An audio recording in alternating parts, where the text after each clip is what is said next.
Assalamualaikum warahmatullahi wabarakatuh. Saya Muhammad Kamil bin Abdul Manaf. Hari ini saya akan membentangkan tentang kesimpulan bagi tajuk-tajuk artikel yang telah kami pilih bagi menyelesaikan laporan isu kebajikan dalam kalangan pelarian dan pendatang tanpa izin di Malaysia di bawah subjek Sistem Kebajikan Sosial di Malaysia.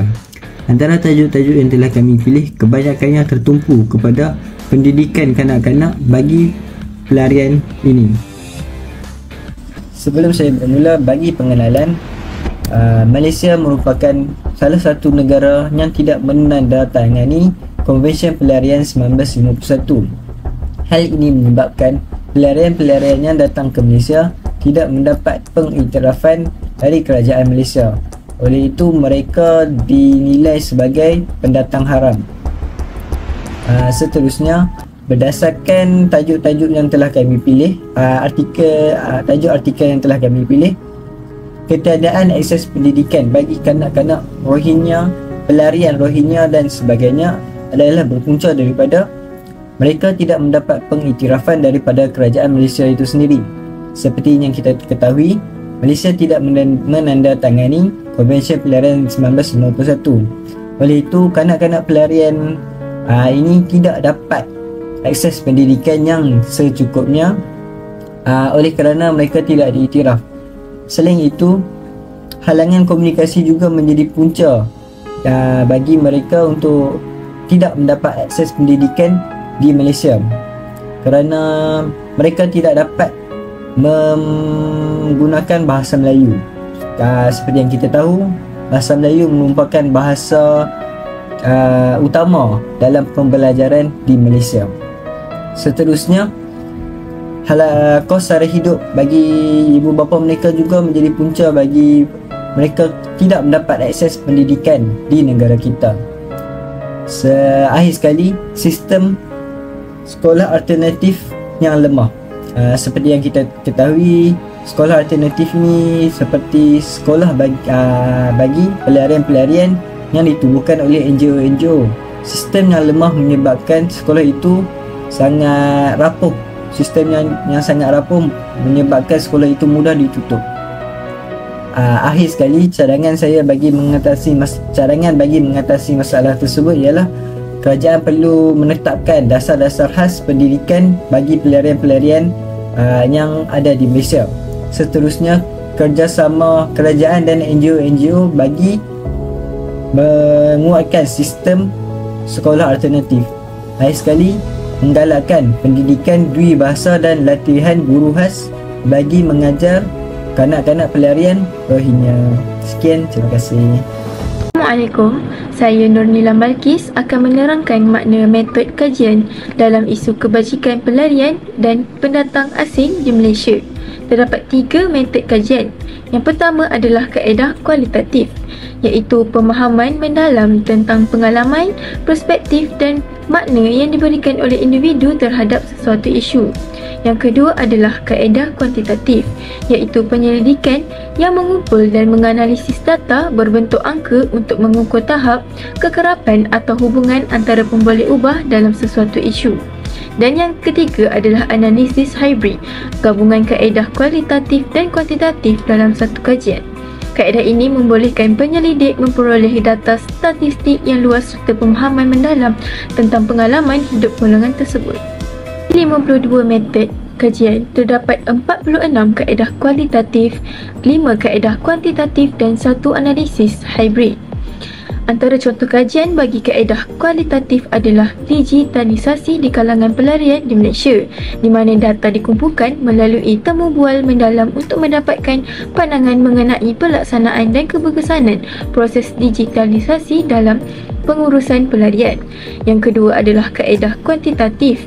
Contoh kajian adalah perspektif masyarakat tempatan terhadap isu buruh asing dari aspek kesempatan kajian kes di Pulau Pinang. Terdapat 150 orang responden di kalangan penduduk tempatan di Pulau Pinang yang dipilih. Data yang diperoleh dianalisis secara deskriptif menggunakan perisian SPSS untuk mengenal pasti trend dan corak perspektif masyarakat. Manakala yang ketiga adalah analisis hybrid, di mana contoh kajian iaitu pengaruh kemasukan migran Indonesia terhadap kesejahteraan ekonomi penduduk di Tawau Sabah. Gabungan analisis dokumen dan kuantitatif telah digunakan, di mana sampel kajian terdiri daripada 85 orang responden yang mewakili setiap keturusi rumah yang berwarga negara Malaysia berumur 18 tahun ke atas. Saya akan menerangkan kelebihan penggunaan metod dalam isu kebajikan, pelarian dan pendatang asing tanpa izin ini. Yang pertama adalah kaedah kualitatif. Kelebihan pertama kaedah kualitatif adalah pemahaman mendalam, di mana ia mampu menjelaskan pengalaman sebenar pelarian dan parti dalam konteks sosial dan budaya tempatan. Yang kedua, suara golongan terpinggir, yang di mana mereka boleh berkongsi pandangan dan keperluan yang sering diabaikan. Yang ketiga adalah penemuan tema dan corak, di mana ini akan mendedahkan masalah kebajikan yang berulang melalui pengalaman individu itu sendiri. Yang keempat, bantu dasar lebih relevan, di mana maklumat dari bawah membantu merangka dasar yang lebih berkesan dan manusiawi. Yang kedua adalah kaedah kuantitatif.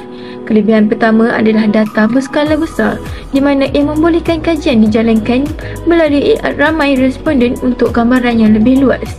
Dan yang kedua adalah pengukuran tepat, di mana dengan menggunakan soal selidik dan statistik untuk mengukur tahap kebajikan seperti kesihatan, pendidikan dan pekerjaan. Yang ketiga adalah pembandingan yang jelas, di mana ia akan memudahkan pembandingan antara kumpulan, lokasi atau masa tertentu. Akhir sekali adalah kelebihan analisis hybrid, di mana kelebihan pertama adalah gambaran yang lengkap, di mana ia menggabungkan data statistik, kuantitatif dan pengalaman mendalam kualitatif untuk pemahaman yang menyeluruh. Kelebihan kedua adalah kekuatan saling melengkapi, di mana kuantitatif beri angka, kualitatif beri konteks dan bersama-sama hasilkan analisis yang lebih tepat dan seimbang. Dan yang ketiga adalah pengesahan silang, di mana dapatan satu kaedah boleh disokong dengan yang lain meningkatkan ketepatan kajian. Assalamualaikum dan salam sejahtera. Saya Izwan dan saya akan menerangkan tentang satu jurang kajian yang sangat ketara dan sering diulang oleh para pengkaji dalam 52 artikel yang kami analisis. Sebelum saya terangkan lebih lanjut, mari kita fahami dulu apa maksud jurang kajian. Jurang kajian atau research gap merujuk kepada kelemahan, kekurangan atau aspek penting yang masih belum diterokai secara menyeluruh dalam kajian-kajian terdahulu. Dalam konteks kajian kebajikan pelarian dan pendatang tanpa izin, saya mendapati jurang yang paling banyak disentuh ialah kurangnya kajian lapangan dan data empirikal. Gap ini bukan sahaja disebut secara berulang, malah ia memberi kesan besar kepada keberkesanan dasar dan program kebajikan di lapangan. Berdasarkan semakan kami, lebih daripada separuh iaitu sekitar 27 daripada 52 artikel tidak menjalankan kajian secara langsung dengan pelarian atau pendatang tanpa izin. Sebaliknya, mereka hanya bergantung kepada dokumen sekunder seperti laporan NGO, kenyataan media dasar kerajaan dan statistik yang sedia ada. Kajian-kajian seperti ini memang berguna untuk memberi gambaran awal, tetapi ia tidak mencerminkan pengalaman sebenar golongan sasaran. Suara pelarian tidak kedengaran dan realiti mereka tidak diselami sepenuhnya. Sebagai contoh, artikel oleh Nur Azlina dan Siti Nurlina yang diterbitkan pada tahun 2021 yang mengkaji akses pendidikan dalam kalangan kanak-kanak pelarian di Malaysia hanya menggunakan analisis kandungan dokumen rasmi dan laporan NGO. Tidak ada temu bual atau perbincangan bersama ibu bapa pelarian, guru sukarelawan atau kanak-kanak itu sendiri. Akibatnya, kita tidak tahu apakah cabaran sebenar yang mereka hadapi. Adakah masalahnya kerana tiada dokumen pengenalan, kekangan kewangan atau mungkin diskriminasi dari sekolah tempatan? Apabila kajian seperti ini tidak melibatkan data lapangan, ia boleh memberi kesan besar kepada dasar awam dan tindakan kebajikan sosial. Pihak berkuasa mungkin merangka polisi berdasarkan andaian atau maklumat yang tidak lengkap. Contohnya, tanpa temu bual dengan pelarian itu sendiri, kita mungkin menyangka mereka perlukan makanan dan tempat tinggal sahaja. Sedangkan realitinya, mungkin keperluan utama mereka ialah hak bekerja secara sah, rawatan kesihatan atau pendidikan untuk anak-anak mereka. Selain itu, program bantuan yang dirancang tanpa maklumat lapangan berisiko menjadi tidak berkesan, tidak menyeluruh dan akhirnya membazirkan sumber kewangan dan tenaga.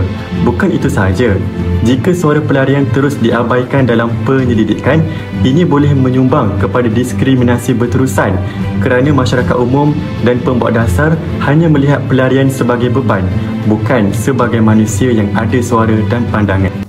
Oleh itu, kami mencadangkan agar penyelidik pada masa akan datang memberi keutamaan kepada kajian lapangan yang melibatkan pelarian dan pendatang tanpa izin sebagai responden utama. Ini boleh dilakukan melalui pelbagai kaedah seperti temu bual bersemuka, soal selidik, pemerhatian dan juga perbincangan kumpulan fokus FGD. Hanya dengan cara ini, kita dapat memahami keperluan sebenar mereka dan menyampaikan dapatan yang boleh membimbing pihak berkuasa dalam rangka dasar yang lebih realistik, adil dan inklusif. Assalamualaikum warahmatullahi wabarakatuh.